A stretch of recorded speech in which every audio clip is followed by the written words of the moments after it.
Folks, it's all right. Everything is all right. That's me trying to sing the Valley theme song because today's So Bad It's Good is a recap of last night's The Valley, episode 11. And we found out at the end of this week's The Valley episode that next week is the season finale. And I'm like, how are we going to get in? How are we going to tie up all of these loose ends? And we're going to have to see Jax and Brittany separate. And it looks like they're already filming season 2, even though cameras aren't up yet because Jax is seen out and about with somebody with size, cube boobs. And it's just too much. It's too much. It's too much for one man to take. It's too much for you. I feel for you guys, the audience. This is just scary. Although, no matter how you cut it. Listen, welcome to So Bad It's Good. This is your pal Ryan. I think it's your Wednesday episode. The Memorial Day screwed me up completely. It could be Tuesday. It could be Thursday. Who knows?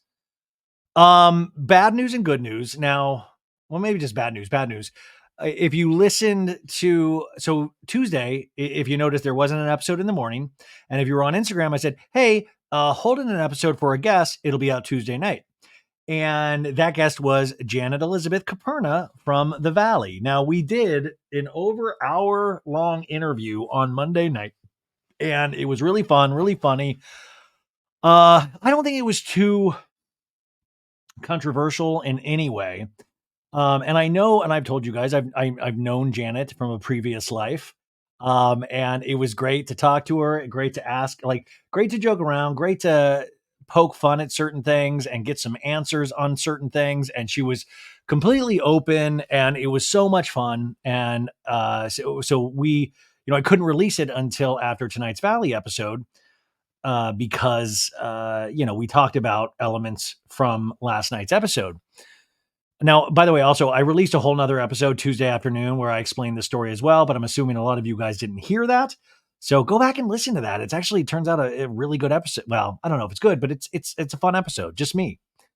I'm enough, which is what I want Sheena to say to herself at some point, that she is enough. Woo, that third part of the reunion.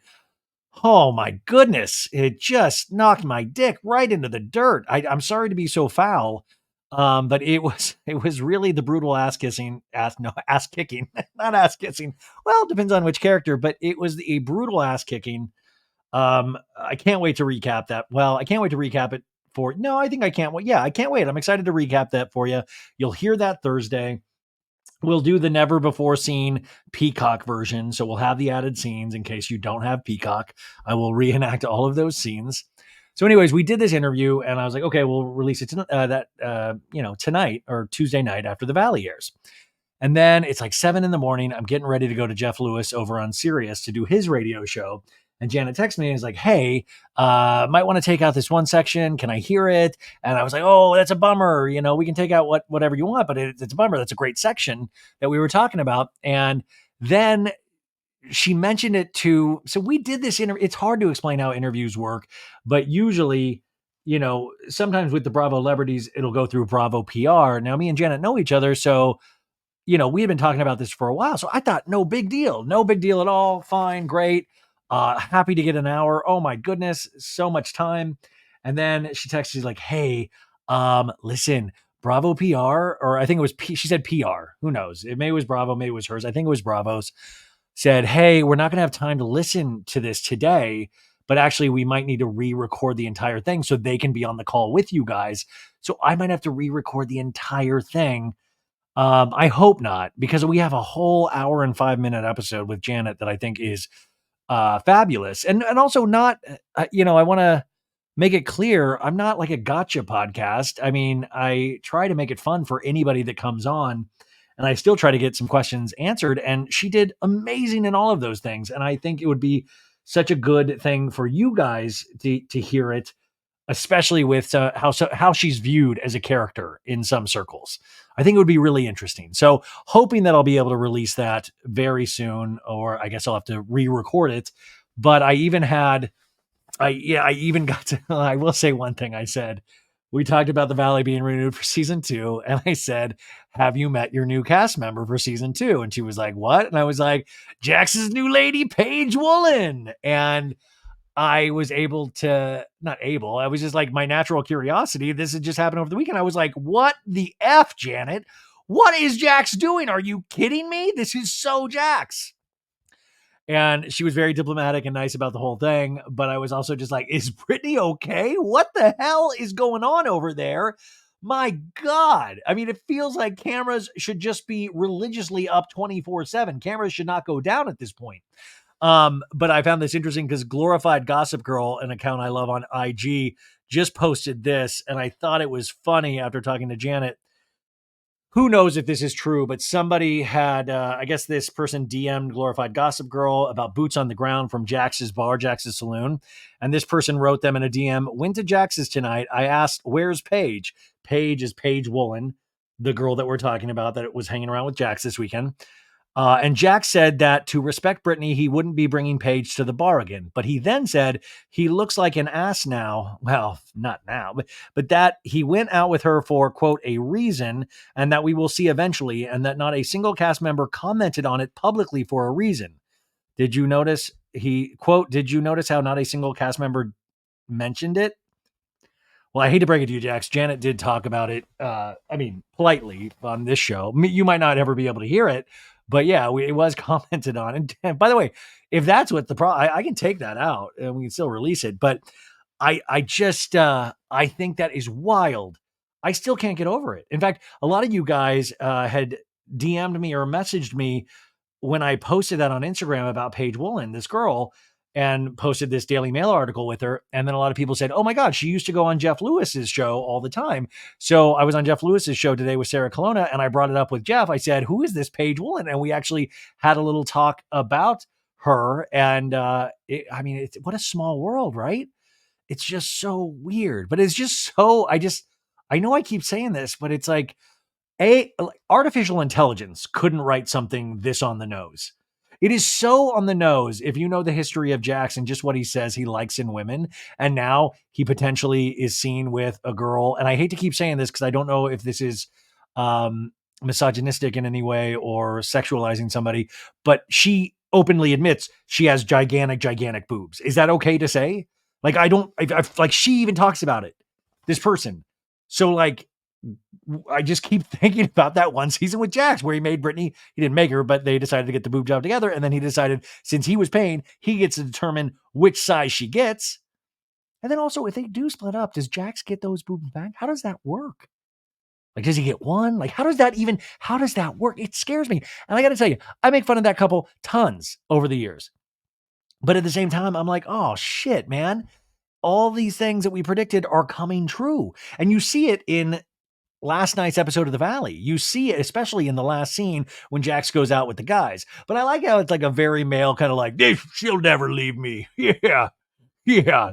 Hey, she's gonna have to see me to the grave. That's the only way she's gonna leave old Jax. And then you kind of realize like Brittany might be done playing. Like, okay, yeah, you don't think I had okay. Well, peace out. Rotten hell. Beer cheese. Man, I can't like. So the Valley ends next week. We don't get a reunion. Vanderpump Rules is over, even though they have a Secrets Revealed episode, but that's exclusive to Peacock next week. And I just feel like things might get a lot happier in all of our lives. The people that are like deep Bravo, our lives might get potentially a lot easier after this. We can stop speculating about everything. I mean, but then now I'm just thinking out loud. We're going to have to deal with their podcasts. What if Jax keeps dating different women, taking them to the bar? We're going to have to deal with those kind of paparazzi photos. Tom Sandoval's out and about this summer. You got to watch out for him. Schwartz is schwartzing. Katie and Ariana got the sandwich shop. See how that goes. I mean, there still is a lot to cover. Now, some bad news in the Bravo world. Summer House Martha's Vineyard, they are put on pause after their second season. Their reunion was on Sunday night. I bet you guys didn't know because a lot of you guys didn't watch the show, but it's a really decent show. And more than that, it was one of those things, like I always say, you got to invest in these characters on any of these Bravo shows, because at some point it's all going to come together. Now, that's an expensive proposition when you're asking production companies and Bravo to foot the bill for potential luck or lightning in a bottle. But that's how reality shows work. It really is this kind of magic that is stumbled upon. but you usually have this foundation of relationships that has been built over a couple of seasons. So when that happens, everything just connects. And then people go back and watch the earlier seasons and it's all gravy. So that has been put on pause. So it's not canceled, but it is put on pause. So they are not going to be filming this Summer House Martha's Vineyard. But also I was thinking, why don't they take a couple of the cast members from Summer House Martha's Vineyard and feed them right into Summer House? Have a couple new girls over at the Summer House, from Martha's Vineyard. I think that could actually be cool integration. I think it's great when we can mix those casts up like that. I mean, consider it like a winter house, but just, summer in the Hamptons. I don't know. Just thinking out loud, folks. And remember, Thursday night, we have the season finale of Summer House. One of the best seasons Summer House has ever had. Just a fantastic top to bottom television show this season that I think gives us everything: humor, pathos, misery, suspense, fun, new characters, new storylines. It was everything that I could want in a reality show and something that I didn't expect at all. Did not expect to enjoy this season of Summer House at all. And I've also come out almost like gaining a new appreciation for Paige DeSorbo and Sierra Miller. Like, this is what's great about reality television. You go in thinking one way about a character because you've seen them the last couple of seasons, and then you see it this season and your opinion changes. It's great. It's excellent. I love when that happens. I will say this though, and we were talking about the Spritzer Wars between Spritz Society, which is I guess the people from the Toast, and Claudia Oshry and her husband. I think it's their company that Craig Conover was investing in. And we have these Spritz Wars between Loverboy and Spritz Society. And Kyle unfortunately gave them a lot of public attention on Thursday's Watch What Happens Live. Free advertising right and left, which I thought was like so weird for Kyle. Kyle knows business better than that. But all that being said, there was an interview, or Claudia Oshry. I don't listen to the Toast podcast, but I was listening to these clips, and I don't not listen to the Toast podcast because I dislike it. You guys know, I just don't, I listen to Up First by NPR in the morning, and then I listen to music. I love that I'm defending myself. You guys got to understand why I don't listen to the Toast. But the thing was, I heard these clips, and in one of the clips, she said that she doesn't fuck with Kyle because of a lot of things, but one of those reasons being in how he pushed out Hannah Berner from that season of Summer House. What was that, season 5? A couple of seasons ago. Now, I'll give you a lot of things on Kyle, that he can be aggressive. He can be a bit of a know-it-all. He can not be supportive of his wife. He can also be a lot of fun. He has long hair sometimes if he grows out that mullet. A lot of different things you can say about Kyle. But the one thing I will say is that and she was like, well, really disagreed with Hannah leaving. I'm sorry. That's the one thing. And I keep saying this because I want people to hear it. Hannah was not great on reality television. And before anybody boos out there, that's like the biggest compliment you can give somebody, because what Hannah did do is take that, which was probably a low point in her life to get let go from a reality show, and then built up her career to what it is now. And she is able to stand on her own 2 feet without having to deal with all of the bullshit that you have to deal with in being with a reality show. You don't want people to know that you're potentially a wackadoo or the intricacies of your personal life. It's got to be nice in some way to be able to be just as successful and just as known out there with all of the work she's doing with hosting and stand-up. I see her everywhere, and not have to associate any bad vibes because of a reality show with her. I mean, to me, that's just incredible. I mean, I just think that is one of the coolest things that I've seen somebody do coming out of reality. Like, that takes a lot. I mean, knowing how hard you have to work to even do a little low rent podcast like this. I'm sorry. I don't mean low rent, medium rent. It takes a lot of work. And I know that it must have taken a shit ton of work to get to where she is today. So if you like Hannah, or if you don't like Hannah, you got to give her credit for that. But I just don't think she clicked for reality television. And I think it would have been so disastrous for her career if she had stayed doing that. Do you guys agree? Or do you think I'm just full of shit? Actually, maybe just don't tell me. I'm very sensitive to. Okay, so this episode is entitled Dark Side Danny. And that's because Danny Bucco goes to the dark side. Danny and Nia, which we consider like a really awesome couple, Danny goes to the dark side Danny. I was kind of hoping it was like a superhero thing, that he was actually like secretly a superhero at night, but it turns out he just drinks too much and kind of talks back to his wife a little bit. And so that's the dark side I think they're referring to, unless I watched it completely the wrong way. The description the cable company gives us says the women throw a surprise baby shower for Janet. The whole group indulges in a dinner for the final night in Big Bear dressed as their partner's fantasy. So yeah, for Michelle Lally, that could literally be any other man on this earth.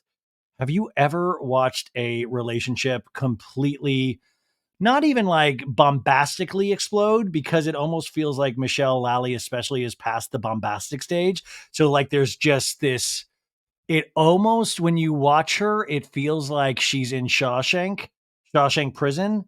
And she hears Morgan Freeman's voice and it's like, get busy living, Michelle, or get busy dying.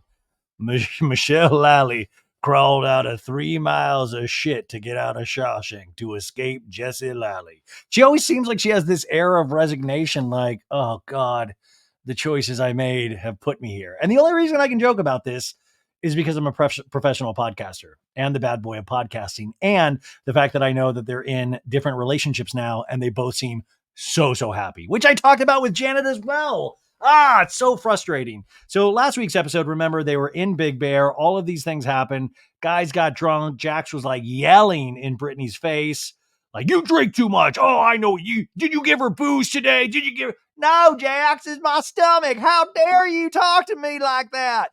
You really. And by the way, you guys, the Brittany accent, I get that it's extreme. Her accent, I don't know if you've noticed, is a little extreme. I also want to say I have the deepest empathy for Brittany. And I said this, I think maybe in Monday's episode. I know all you guys, I know people are saying like, well, she signed up for it. I think at a certain point, you got to have empathy for that. You got to have empathy, maybe if it's even misdirected love, somebody that, is really trying to make something work and just, it just feels like she keeps trying and it just can't work. He's not going to be ever able to be the man that loves her the way that she's dreamt that Jax can love her.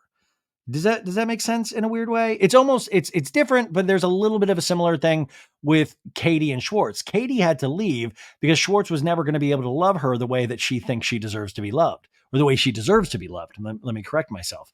So I think it is interesting, but also there is this kind of typical patriarchal bullshit where you see these men talking of like, oh, it's our right as men. And I get it. I'm a dude myself. I feel so many stupid, dumb emotions, and women can run circles around me. Like they can feel emotions and it doesn't, like, I don't know. I just find it hysterical. I've said this till I'm blue in the face, but the fact that women don't run the world completely is insane. Like the greatest trick men have ever played is being able to convince women that they should be the leaders. It's like women, like, God, I'm way too tired. I'm like, women actually have the kids. How does that even make sense? How did we get here? Oh, wait, I just watched it back. I gave you incorrect information. The Secrets Revealed Vanderpump episode is actually released May 29th, which, if I'm reading my calendar, that means it's out on Wednesday. So I probably won't cover the Secrets Revealed episode until Friday or next week. What if the Secrets Revealed episode just, Tom reveals that he's a serial killer? Like, that's the big Secrets Revealed? Or just something just batshit insane that they threw it into the Secrets Revealed episode just as a little teaser? My gosh, this Vanderpump Rules is just going to just put us into an early grave. So anyways, we're back in Big Bear. And remember, Kristen Doty was not invited on this trip, and Zach Wickham was not invited to this trip, nor Kristen's partner, Luke, not invited on this trip. So, and I talked to Janet about that as well. But regardless, we'll talk to her at another time. So we're back in the Big Bear cabin, and all the ladies, Janet only got like 30 minutes of sleep the night before because she was scared that Zach Wickham was going to be there because he dropped a location in Big Bear like a sarcastic punk on his Instagram stories and really freaked her out. And you do have to remind yourself over and over again that Janet is very far along in her pregnancy at this point. I've never been pregnant, but I imagine it really messes with not just your body, but with your mind, your emotions. And I was almost going to extend that same courtesy to Lala because I was like, man, Lala is even acting more Lala than she usually does in tonight's reunion. But But at this, I don't know. I don't know. So remind yourself that Janet's almost about to give birth. So this baby moon, uh, the ladies are setting up for this surprise party because Janet's passed out while these ladies set up. The guys are off on these like little riverboat things, being men. So Nia is outside with Brittany and Jasmine, and Nia's kind of like, it's just it's so intense how Jax talks to you. You know, it's just it's really hard to watch. And Brittany seems so used to being questioned about Jax because she's like, yeah, it's crazy.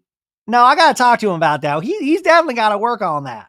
He gotta work on his communication. I mean, I got things too, but like the way he talks to me for sure. And he's like, it's just intense. He's like, yeah, it is intense. Because normally I would just be like, come out and be like, oh shit. Like that's not my personality to let it build up. So Brittany is just saying like, no, he's got to actually work on this. And knowing Jax probably feels like, no, he doesn't have to work on this. I've opened a bar, damn it. I drive a Camaro and I drive a cooler around my neighborhood. So the men are off with Captain Mike on this boat, and you can tell they're enjoying their booze. Danny is feeling loose. They go off to piss on the river. Like there's like a little river bathroom that they drop Jesse Lally off at, and then they just take off as a joke. Just men stuff. This is great. Like the women are back talking about like the way that the men treat them, and the guys are on the riverboat just drinking and playing grab ass, like pull my finger, fart, that kind of thing. They're speculating if Jesse Lally's taking a number one or number two. That's the deep conversations that men tend to get into. Um, so, so we go back to the ladies, and Brittany, Michelle Lally has come out, and Brittany's like, "Are you and Jesse doing better? I mean, since Malibu, are you guys doing okay now? Do you think therapy's really doing good for you guys?" And Michelle's like, "Therapy is doing really good for Jesse. Really, he's really trying his best," she says. And my thing is, Jesse is so extreme in everything he does. So now he's like all over me. And we flash back to 3 days ago after Jesse did his ayahuasca journey, flash to this weekend when he's like, "This is our sex trip, baby. We are gonna 69 all weekend." And Brittany's like, "I crave more physical attraction from Jax." And Michelle's like, I can't get him off of me. I need him to chill. I mean, see, like she seems disgusted. Like, what did I do? I encouraged this guy to go like work on his personality, and now he wants to have sex with me. I didn't sign up for this. And Brittany's like, "Do you still feel like you want to be in the marriage at all?" And just Michelle Lally thinks about it, and she's like, "I do and I don't." And she's like, "Are you attracted to him still?" And she kind of gives this shrug, like, not really. And Brittany's like, "I hate that." In a talking head, Michelle says, "It's a process for myself to understand that I was very attracted to Jesse when I first met him, to now that there's nothing he can do that I think is attractive. It's not only physically, but it's just like the things he does on a day to day, everything just bugs me." I mean, that is brutal. I mean, that is brutal. The only thing, like I said, the only solace is that he is with another partner right now, and he was on Watch What Happens Live last week, and he seemed over the moon. So that it might make you feel a little bit better. But man, this is a constant like gut punch I mean, I just can't imagine. He seems like one of those really weirdly competitive guys where you hear this and like, what the hell? I mean, for her to like, it's not even just physically. She goes, it's everything that he does. I mean, you can just tell this man puts on some flip flops. She's like, oh, geez, disgusting. And I got to tell you, I kind of agree with Michelle Lally. The Jesse Lally that I've grown to know this season, I'm not attracted to him either. Like, yeah, I'm not physically attracted I'm not attracted to most men, but you know what I'm saying? So Michelle goes, "I want to feel the way I used to feel for him," she tells Brittany. Brittany's like, "I'm sorry. It's okay." And I feel bad because if something, God forbid, ever happens between us, I feel like it's me that has to make the decision. It's not a mutual decision. And I don't want to be the bad person. Oof. Brittany's like, "Are you happy though?" And she sighs and she goes, "No." And then Brittany's like, "I need to come give you a hug, give you some beer cheese. I don't want to see you cry." And she comes and hugs her and like, "I'm sorry, baby." In a talking head, she says, "When I got married, I never thought I would ever feel this way about my husband. The opposite. I was very in love with him. And I still remember moments like our wedding and giving birth to Isabella. A small part of me feels like a failure."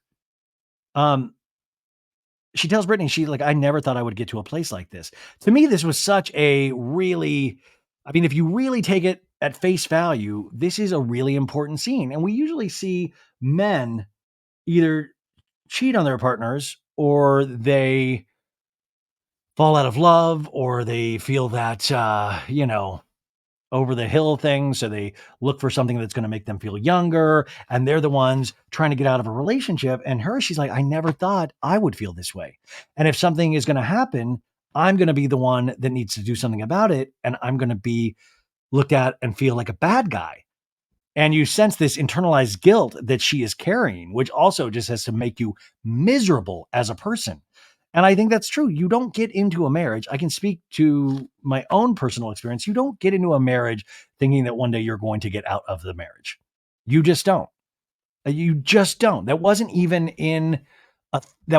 ever in my thoughts until how many years in? I mean, it and it really shocks you because it's one of those things when you get married, you're like, oh, good. Like this is done. This is settled. And even though now divorce is more commonplace, you still, I was at a family. My parents are still, my parents were still together. I mean, in some ways, spiritually, they are still together. Rest in peace, Becky.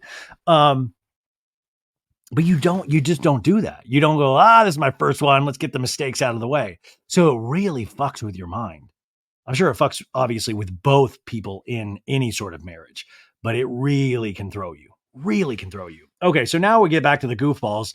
I mean, the men on the boats, and Jax is talking to Jesse Lally. He's like, last night you were saying it was over with you and Michelle.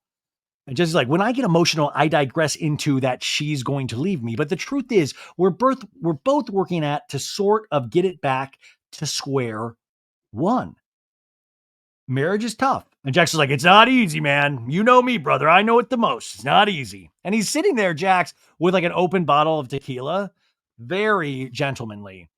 So they back at the girl's house, they go down, they wake Janet up saying, hey, we're having a little girls' lunch. The girls are all dressed up, look kind of cute. So Janet kind of clocks that. We're back to the dude boat. They're fishing. This Daniel Bucco, catches like a little fishy, just a little fishy. Have you seen Henry Winkler? He used to play the Fonz, and he was on Barry. Amazing actor, but he takes these fishing trips every spring, and he looks so happy every time he's holding a fish. Go to my Instagram. I just posted this last week. It just will make you believe in happiness when you see Henry Winkler smile, and he does catch and release fishing. So he'll catch the fish and then throw it back in the water. And every photo, he's just so, he just seems ecstatic. It makes you believe. I don't know. It always cheers me up to look at Henry Winkler with a fish in his hand. Um, Anyways, Daniel Bucco throws his fish back in, but he actually killed the fish. And then they start singing the Circle of Life from the Lion King, but they realize they can't do that because they can't afford the rights. So they start singing the Triangle of Life, the Triangle of Big Bear Lake. They start kind of doing a ripoff of that. Shout out to Northwest. Had a triumphant performance at the Hollywood Bowl as Simba this weekend, if you guys caught that at all. But it's just Saturday for the boys stuff. Men being men. We go back to the girl's house. Everything's set up. Janet walks up for the surprise. She's coming finally, and she is surprised, folks. It would have been a real surprise if Zach Wickham came out and was like, surprise! No, you don't want to startle Janet like that. And Janet actually in the interview talks a little bit about that of like it. Anyways, I'm not. So we see all these toys laid out for the presents for the baby shower. Jasmine paid I think it was or Jasmine said somebody paid $300 for one of this thing. But Janet thought it was really sweet that they went out of their way to set this up for me because this baby moon has been insane. She says she's been feeling overwhelmed and she doesn't want to be with friends like people that are trying to stress her out while she's pregnant. I want to be babied when I'm having a baby. And that's where it's like, Janet, you are in like the most wrong place of all time if you don't want to be stressed. Like if you were like feeling stressed already, you go get a massage or you do meditation. You don't say, hey, I'm going to do a reality show with my husband and a lot of his goofball friends. So Janet's like, anything that's Sorry, Janet, they're just talking baby stuff, you guys. It's out of my purview. I hear this stuff and it's like a foreign language. In fact, Nia is telling Janet because she's 30 weeks along. She's like, "Oh, you're about at the time where you rub the tissue around that area with primrose oil." And Janet's like, "Do I do that or does Jason do that?" And he's like, "Jason does that." And I'm like, "Tissue? Rubbing what tissue with what oil? Is this like oil you get at a gas station? What the fuck is primrose oil? Is that like Pennzoil? And what tissue are we? I where to what tissues are we rubbing? I mean, this is wild. And I know I come off like a complete idiot most of the time on this podcast, but especially right now. And it's another one of those things like, what the hell do you women go through? You got to do that thing every month with the monthly visitor, right? You got to do that thing. You're in pain for like 4 days, 4 to a week, whatever. And then you got to rub, you get pregnant, you're carrying a whole nother human, and then you're rubbing your tissues with the primrose, with oils. How would you even know? How did the settlers know how to rub? Like, when did the primrose oil get invented? Like, it just, how do people even find out about this? Anyways, Janet's like, "Whoa, Jason's going to be like Boner City." We go back to the guys and nobody's talking about rubbing tissue, maybe rubbing their own, but not like women tissue at all. There's just like a lot of giggling. You can tell that Daniel is getting a little more inebriated. He's like super loose, and which is kind of nice to see because he'll remind you time and time again that he has 3 children under 2. I got 3 under 2, dude. I get no sleep. I put babies on boobs. So it's good for all of these people to decompress. The only problem is that Jax is one of these people. But Jack says, "I'm not really paying that much attention to Danny's drinking." We cut back to the car and Danny lets one rip. He just farts. But Jax goes, "Also, I'm looking at his life. Imagine having 3 kids under 2, 24/7, how much work it is." We flash back to last week when Danny was crying about this. And Jax is like, "I would be doing the same exact thing. I probably would have been passed out by now." Which is ridiculous because Jax legitimately is doing the same thing right now. In fact, he told Brittany last episode, he goes, "I'm just like you. I drank 2 bottles of tequila. You don't see me in here throwing up with your stomach issues. I'm a real woman, Brittany." Anyways, the guys get back and none of the guys put on sunscreen because we're idiots. And Jesse comes in and goes, "Oh, your boy Daniel, Nia, is pretty drunk. You got to watch this one." And so we go to commercial, we come back, we meet Chef Tammy, who is cooking their fantasy meal, which is nice, right? And so this whole thing is that each partner is going to dress up like their partner's fantasy. That's what it's the fantasy party, right? So we see Michelle Lally in some sort of leather getup. We see Jesse Lally like pasting something to his skin. And then we cut to Jax's room, and Jax is like, "I need to poop so bad right now, but I can't." And I was like, "Oh my God, Jax has never been more relatable than in this moment." I was like, "Holy shit." Then I was like, maybe I have some Jax in me. Like, I'm like, "Whoa, this is wild. This man is speaking the truth." Because, anyways, and Brittany's like, "We're supposed to be each other's fantasies right now. And I want to hear about your constipation." And he goes, "It sucks. It sucks. Okay." We go over to Janet's, and it turns out this Jason 6-pack Caperna has dressed like a hot dog, which is Janet's fantasy. And he's like, "Are you excited?" And she's like, "I've never been more turned off in my life." And I'm like, "Janet, tell him about rubbing the tissues with the primrose oil," right? So Janet actually does love carnival food. We found that on the first episode when they threw the party. But pregnancy really must have been amazing for Janet because of her love of that kind of food. So it turns out this Jesse Lally, we go back to the bathroom. He's pasting things on. He's pasting like tattoos on to look like Harry Styles. Now, Brittany is dressed in some sort of, I think, hockey getup, and Jax is dressed up kind of like a basketball player. Michelle Lally back in their bathroom is talking to Jesse, putting on these fake tattoos. And he's like, "Yeah, you liking this?" And she's like, "I do like it, actually." He's like, "Oh, maybe I can get somebody to get laid tonight." And there's a legitimate look of fear in her eyes when he says this, like, "Oh shit, I got to remember not to compliment this guy at all." Now, over in Danny and Nia's room, remember, Danny is shit canned and he is dressed. He was going to be ranch dressing because I guess Nia loves ranch dressing. Who doesn't love ranch dressing? But their Amazon packages with their costumes didn't show up. And Danny, his backup costume is going to be this guy, Jamie, from this Showtime show Outlander. And Daniel chose to be Jamie Fraser from Outlander. And he's like, I had a different shirt with ruffles on it. And Nia's like, I have watched Outlander 3 times all the way through. And he's like, apparently it's your fantasy. You're being my fantasy, which is my wife.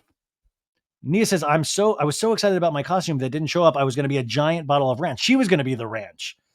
I guess, yeah, because she was going to be the ranch because Danny is in love with ranch. Man of the people. So everybody's coming out. Now, Janet is dressed up as Vanilla because Jason's fantasy is vanilla. And they say that, remember, Jason's favorite sexual position is missionary. He likes vanilla. It's like, this poor Jason, he's a lawyer. He's out there admitting that he likes missionary. It's great. And then poor Chef Tammy is in the kitchen. They're all coming out saying all these dirty jokes and stuff, and she's just cooking away.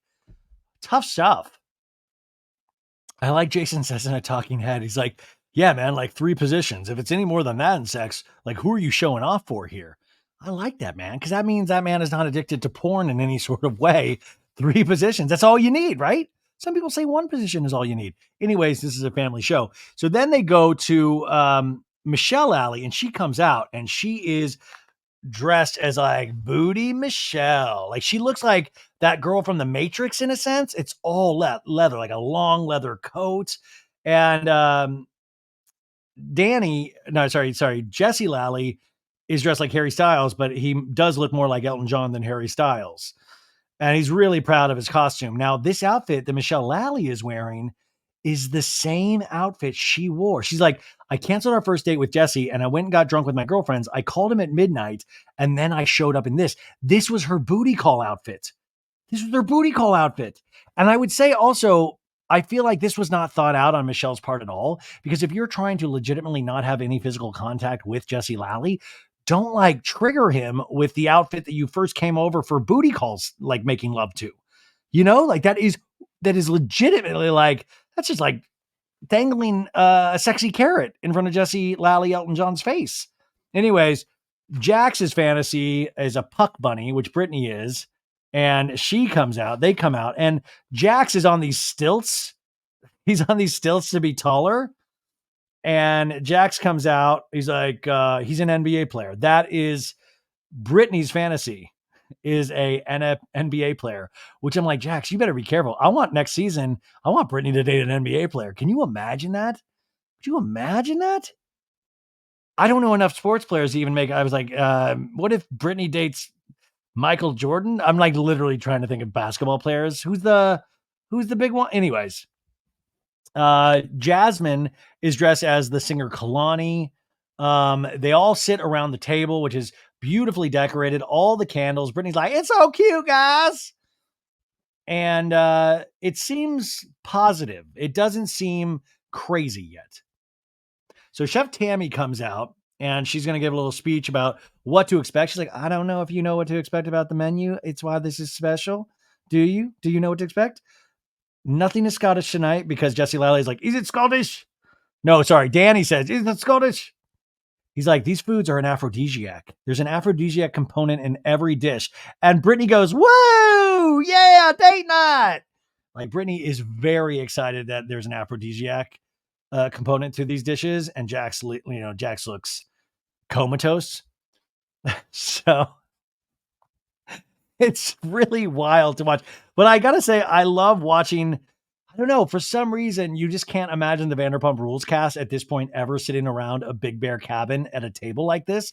I might be made to eat my words in a later season, but at this point, these people can all still sit at this table. Now, if you think forward to season 2 of The Valley, this table is going to look way different because Jax and Brittany aren't together anymore. Jesse and Michelle aren't together anymore and have different partners.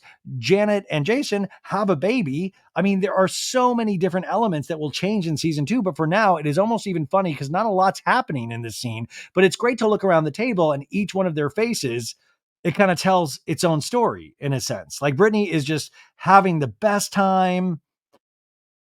It's just funny. So anyways, Tammy's like, okay, we're going to have some oysters. We're going to have wine. Everything's going to be great.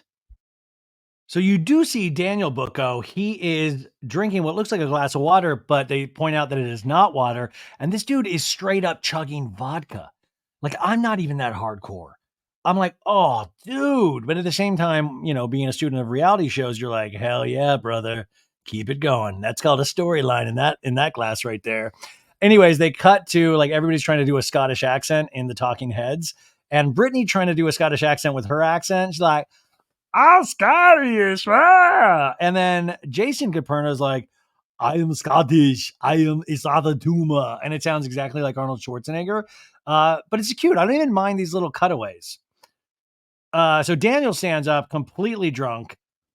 And everyone's like, hey, man, can we just eat dinner, sit down? And Daniel's like, Chef Tammy, are these Baltic sea oysters? Ugh. And Jesse Lally goes, Danny is a terrible actor, just awful. And you tell Daniel's at that place where he's like drunk sensitive and he's already sensitive to begin with. He's drunk, he's even more sensitive. Like, this guy just said I'm not a good actor. That's how I make my living, bro. We come back and Daniel is still sensitive that Jesse Lally said he was not a good actor. So much so that everybody at the table can tell. And even Jackson's like, you're a great actor, Danny. You're a fantastic fucking actor. You're great. And Jesse goes, maybe just not a great Scottish actor.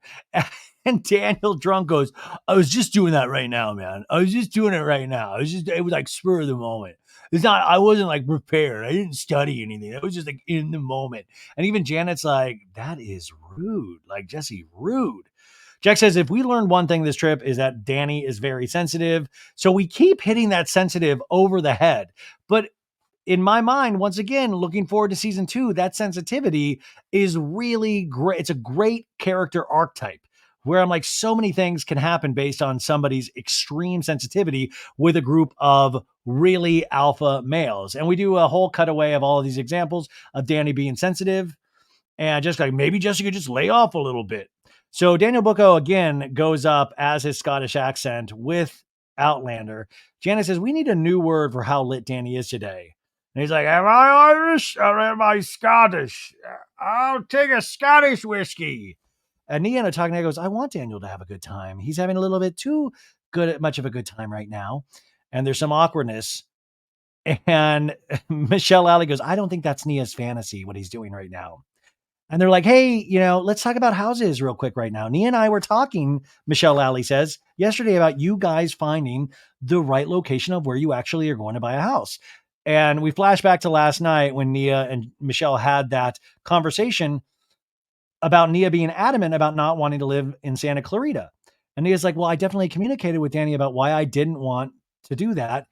And I think it's not cool that he's not considering my feelings and kind of just rushing ahead to get this house. And Nia says, I want to be in WeHo, Miracle Mile, Hollywood. I want to be around my friends, And they're like, well, hopefully you got a lot of money. And she's like, I don't necessarily want a bigger place. I want a 3-bedroom condo. I would be happy with that. And then you can go get a house in the, when the kids are bigger in school. And Danny's like, can I talk? Can I say something? We have a 2,300 square foot penthouse condo, right? And we are bursting at the seams. And we don't have enough room. We got 300 too.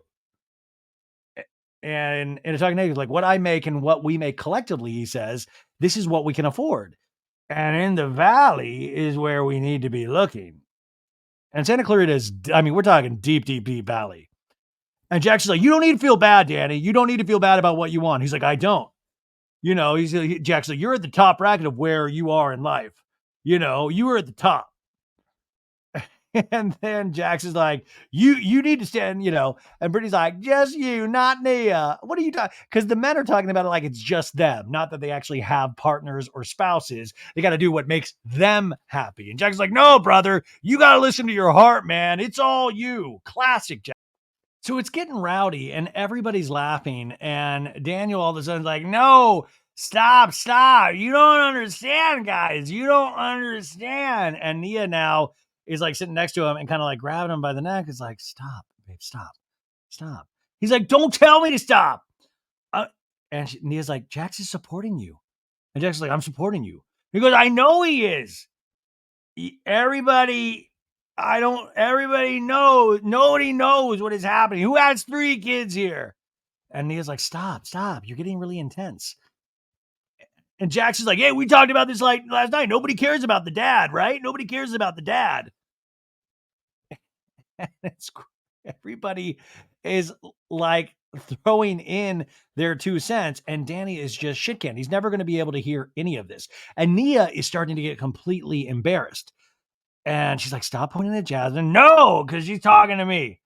They're saying like I'm not listening to my wife. Jasmine in the talking head says, seeing Danny get a little feisty with Nia is crazy to me. I've never seen him like this. I know he's a little drunk right now, and I know they're like the perfect couple, but something's going on for him to get a little spicy with her. So Nia goes, so this is just maybe more of a private conversation between me and Daniel. Maybe we shouldn't have had it at the dinner table. And Brittany's like, exactly.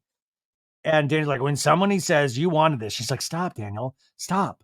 So please stop. And Nia's like, okay, we're just going to continue our own private conversation, guys. It doesn't need to be filmed at a dinner conversation. It's between me and you. And Jack's like, yeah, it's between you two. It totally is. And Danny now is moved on to scotch. He's drinking scotch. And Nia's like, do you want to talk about fishing? What's going on?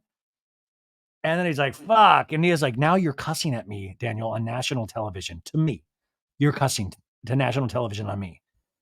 And Daniel, I think, kind of snaps out of it. And Nia's like, have some water, please. Have some water, Daniel, please. And he's like, I'm good. No, I'm just tired. I'll have some water. I'm tired. He realizes he's gone too far. There is that completely drunk fool in him that even that fool has realized, oh, I've gone too far. He realizes everybody's around. Now, in a talking head, Jason Perner says, normally when Danny gets like this with Nia, Nia gets a phone call. It's the babysitter. They need him back immediately. They flash back to 2 months ago when all the excuses Nia has given to get Danny out of situations because he's starting to drink too much. And it's hysterical. She's like, gotta breastfeed. I'm leaking. Gotta get back to the babysitter. She's brilliant. And I gotta say, it is really fun to even see how this couple operates, because we do consider them the perfect couple of the valley. But even the perfect couples have these little issues because they're real, right? They're real people. And to me, that was like really amazing to even see how Nia will look out for her husband when he's starting to get a little out of pocket, as Lala would say. Anyways, Daniel's like, I gotta go to bed. I love you guys. Gotta get water. Gotta go to bed. And Nia and a talking head goes, okay, let me process this. We see Danny stumbling down the steps. She says, I am so frustrated. I don't want to fight at a table full of our friends. That's not just how I want. I don't want to do things like that. If we need to have a conversation, we can have that later. It's just not the way that I handle things.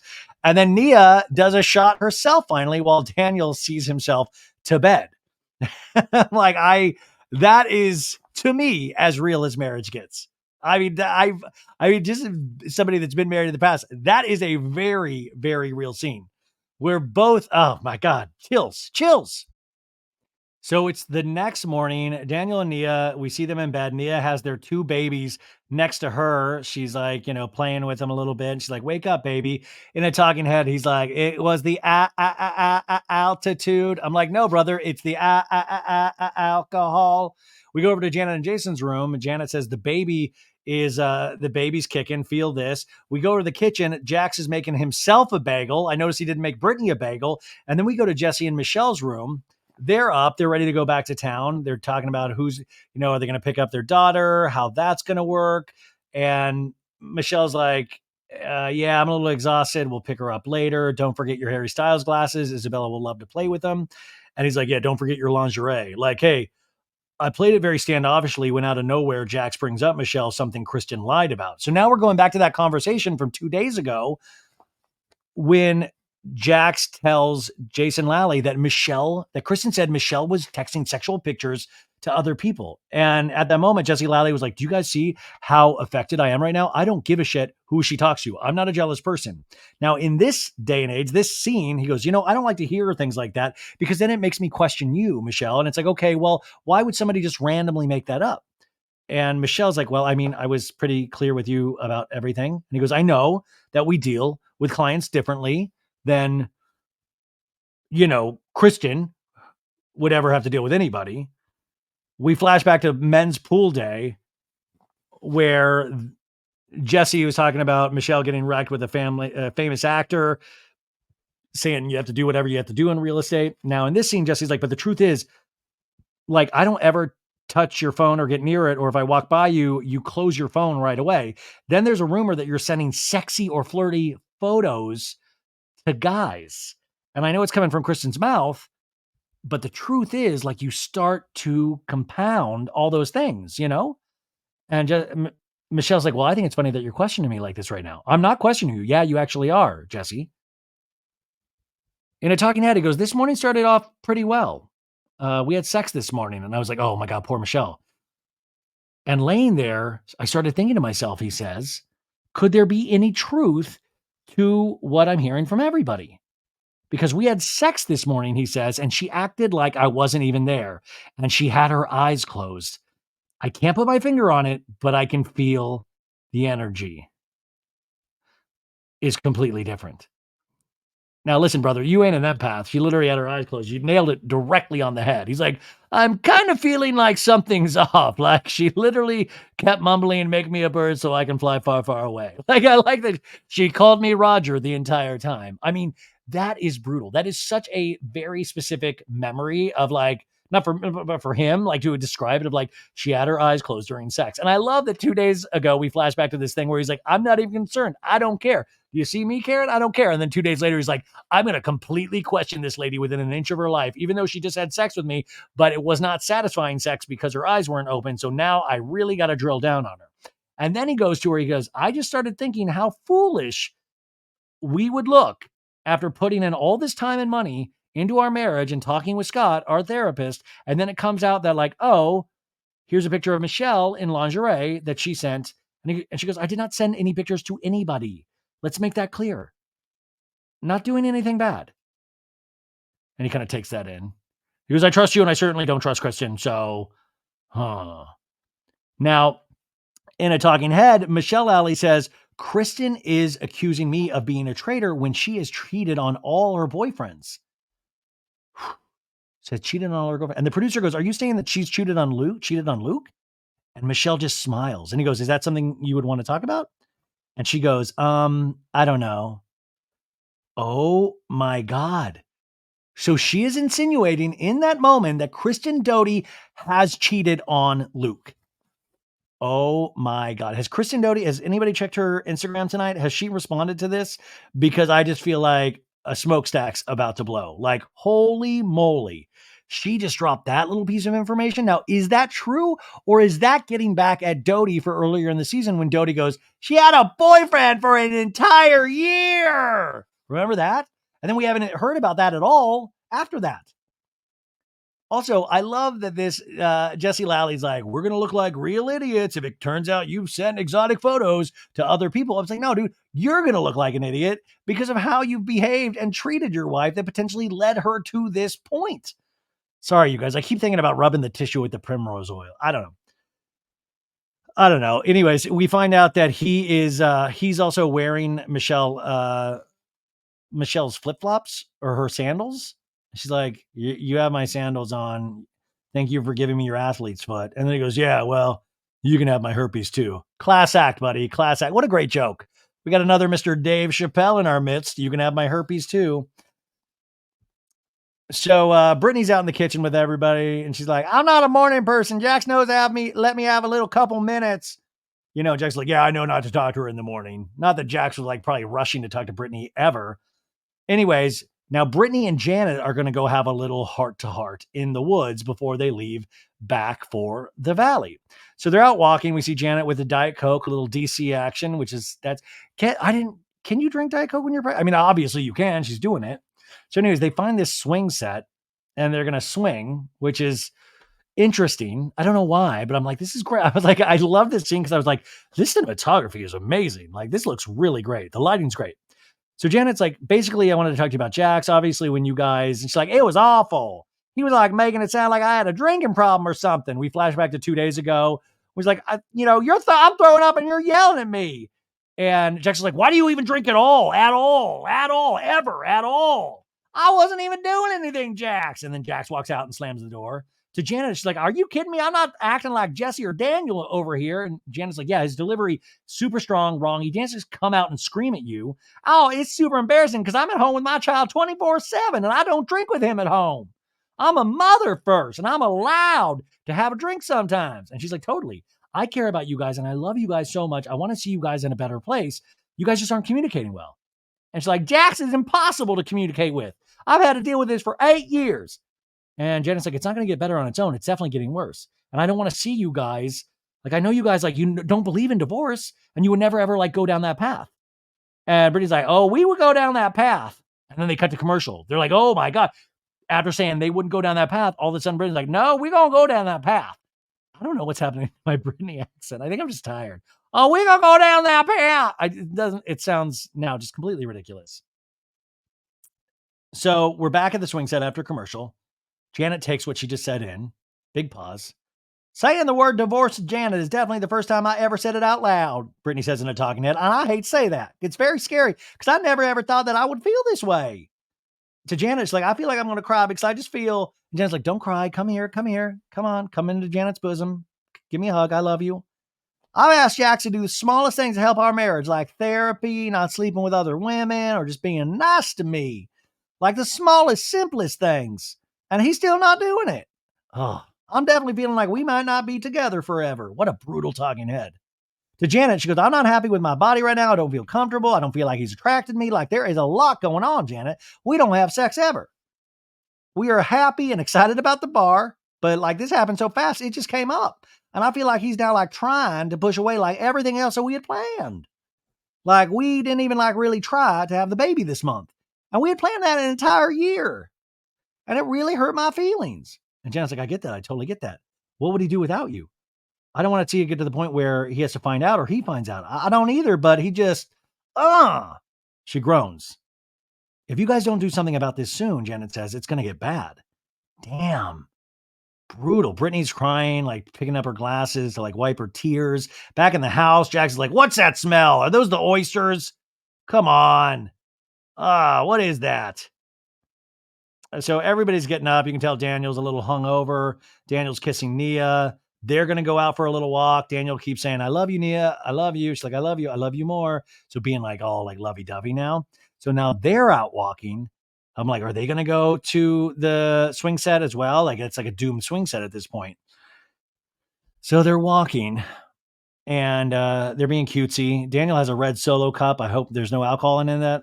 Nia goes, hey, obviously last night got a little heated. I think the conversation we had was a personal conversation, not a dinner table conversation. He's like, correct. Yep. Love your heart, Danny. And I agree with you wanting more space and like a backyard. But I feel like maybe you're not like getting where my emotional connection is coming from with not wanting to be all the way out in Santa Clarita. It is a community that I have no connections in at all. And he goes, he's like, she's like, I don't feel emotionally connected to that space. And I don't think you're hearing that. I want to feel heard and understood. And he goes, okay. Like, I just feel like I know nothing out there and I don't want to feel that far removed. I want to be more where our friends are at, you know? I want you to understand that. I feel like you don't see where the emotional side of it is. And he goes, I hear you. Everything you're saying is valid. Yeah. I would never move if you were unhappy. I love you and I want you to be happy. Like that's my number one goal, he says. We're in a season right now where some days you say, I don't want to get out of bed and I want to cry all day. And I want to be the rock. I want to be there for you. And she's like, and you always are. I want to be there for our kids too. But I'm not like that every day, Daniel. No, I know, babe. So when I'm okay, I want you to step away to make sure that you're doing things for you, she tells him, because I enjoy seeing you happy. I want to make sure that you're okay, you know, she tells him. I support you in doing things that make you happy. In a talking head, he says, with anything, you know, when you hold anything in, it's just not healthy. But at this point, I don't think I've been really 100% truthful on how hard things have been lately. I had a little too much to drink and lashed out when I probably shouldn't have. Dark Side Danny, you guys. And then he goes, we're also just going through a lot, dude. I don't want that on your mind. And he starts tearing up. I want you to get past this. I want us to be waking up every day. filled with joy and happiness. And she's like, yeah, I'm trying to carry us like, through this time and be there for you. And she's like, and you are, and you have been. And I don't want you to feel like you have something extra on your plate to feel like you need to worry about me. You know what I mean? It's God. I'm such a sucker for this couple. She says, I think it's a strong testament to our marriage as we can be vulnerable with one another. He says in a talking head, we are best friends, and we know that when I need her to be a rock, she's going to be that rock. It's a weight off my shoulders, he says. And so, anyways, this scene is like, I love you, I love you. It's and then he goes, I did put an offer on the house in Valencia. I love you so much. He's like joking with her. He's like, it's gonna be so good. You're gonna love it. Trust me, trust me. So it's a cutesy little scene. But I will say that I love the way he put that one sentence of like, we're in a season right now. We're in a season right now that sometimes we'll stay in bed all day. And I like describing a life like that in a season. We always talk about that in television seasons, but we also, as people, have seasons of our own lives. Like last year, or still, I'm going through a difficult season in my life. One of the worst seasons I've ever had in my life, but it's a season. Hopefully those seasons change. The sun will come out at some point, right? And I love that. I feel like there's like a poetic way to describe somebody's journey in life. I don't know. I was like a real sucker for that. I was like, wow, that's beautiful. Season.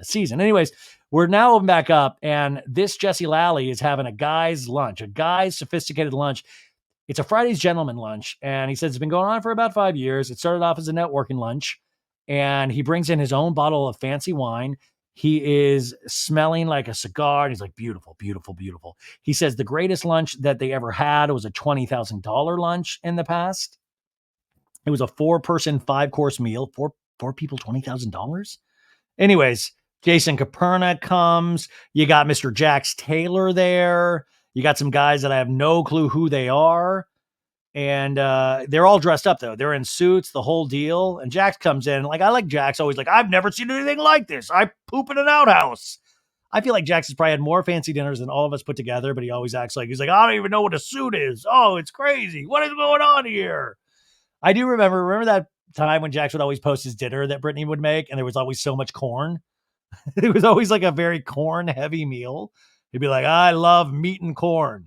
Anyways, Jackson and Talking Head says, oh, Jesse's always talking about these businessmen meals, where you have your main course, your second main course, your third main course, and let's just say this place isn't the Olive Garden, right? This isn't your home. We see them doing like that pasta at the cheese wheel pasta. And we see these langoustines, which are like these huge shrimp. And Jack's like, I love these shrimp. I can't even say it though. A langazine, old lang syne, Tom D'Agostino, langazine. Anyways, Jesse's like, we just went to Big Bear. We had the whole crew. It was the most male bonding experience. I thank you. Jax cried. And Jack's like, first of all, let's back it up a little bit. It was supposed to be a baby moon because Jason's wife about to have a baby, right? Turned into like everybody was diving deep and talking about things that guys normally don't talk about. And I'm in a place right now where I'm very aware of what's going on in my marriage. And Jason's like, you said something along the line about divorce is just not in our vocabulary, but it's like a quality of life. Important? And he's like, 100%. Brittany and I both say we're stuck with each other forever. We love each other more than anything. We're each other's best friend. And Jesse Lally goes, I got the impression that conversations that Michelle and Janet had with Brittany, that I think it's a little worse for Brittany than you think it is. And it's like, zoinks. Jack's like, what? Janet goes, I think he's sticking his head in the sand a little bit. Jack's always said he's never going to get a divorce. I think that's kind of thinking from a standpoint of he's the one who calls all the shots here. Woo! So there's Jason's like, Jax thinks he's running the show. But it turns out Brittany can call shots too. Brittany can also call shots. Brittany, she actually could just divorce you, Jason Caperna says, and you can't do anything about it. He says that on a talking head. Jesse Lally goes, I love you, and I don't want to see you in 4 or 5 years being like, damn it, I should have worked on that. And now she's living down the street. He's like, yep. And if you don't start to do something about it now, you're going to wake up one day and realize it's too late. And Jax looks at Jesse and he goes, I know Jesse means well, but I'm also like, sorry, what? Like you're worried about my relationship? What about you worry about your relationship? He's like, I don't really want to talk about my marriage with somebody who has a marriage way worse than mine. You know what I'm talking about? Jesse Lally goes, I think right now you're a little blind. If you just take a little step back and just listen to what we're saying, I think it might be good for you. But I don't want to ruin the lunch. And he's like, no, I'm definitely listening, bud. I appreciate you guys saying this stuff. And Jesse Lally talking to him goes, would I have accepted this same advice 2 years ago? I don't know. I thought I had it all figured out. I thought it wasn't that bad with my marriage. I thought, we made a commitment to each other. So yeah, those who can't do teach, he says. Dark, those who can't do teach. He's saying, I failed my marriage. It's done. So I need to teach others. I need to go out and spread the gospel of the horrible man. Woo! And then it ends like, do you think Brittany would leave? And Jack's like, no, she's not going to leave. No way. She's not going to leave. She would never leave. My wife would never leave. Ever. Ever. And just like intense music. Dun, dun, dun, dun, dun. And then it's like, next time on the season finale of The Valley. And we have signs, Jackson Studio City. He's like, the bar is open. Everybody cheersing. We see Zach Wickham go, Janet is the queen of England because she is dead to me. And then we see Jason Caperna get in Zach Wickham's face going, don't ever fucking talk to my wife like that. Holy shit, this Jason, I got to tell you, when these guys, and I know it's like a parlor trick a little bit, but when these guys get aggressive, like, cause it's hard for me to do. Like, I don't really ever like get, I don't think like completely but I'm always like, damn, dude, Jason's ready to go like toe to toe with Zach Wickham. And it's like, don't ever fucking talk to my wife like that. And then we see Dodie going, Janet started it. Do you not realize that, Michelle? And then we see Michelle and Jesse Lally talk about divorce. And then we see Brittany and Jax going, you're going to just sit there and let me go because I will go. I will go. And then we see Jackson and talking head go, oh man, I didn't see this coming. Sorry. How did everybody else see this coming except for Jack? So that is the end of this episode of The Valley. What a fun, lighthearted romp of people completely losing their marriages and relationships. Beautiful all the way around. And I say it is got to be weird. Just, I know it's not fake, but the timing of this all, to be able to have scenes of even Jesse Lally, ever since his ayahuasca journey happened, of being the one to, point men in the right direction in their relationships, is wild, knowing that we have an episode coming up, this finale, where they do actually split up. Like, I know it's not planned, but it's just like, wow, that's why this show is potentially lightning in a bottle, because things that are happening are just, they seem predestined, but at the same time, it's hard to believe. But at the same time, it's real. I don't know, you guys. Anyways, I got to get some sleep. Remember, I put out an episode late Tuesday night as well. It's an hour and 40 minutes where I fully recap Joseph on Rachel Goes Rogue, her podcast. And I do a bunch of Bravo stories. I even talk about this season of Real Housewives of New Jersey, along with the Summer House reunion trailer and a clip from Vanderpump Rules. Come back on Thursday for the Vanderpump Rules recap and have a fabulous, Wednesday. Today's Wednesday. So you've made it halfway through the week. Okay, you guys, I'm going to bed. I need to go to bed. Night.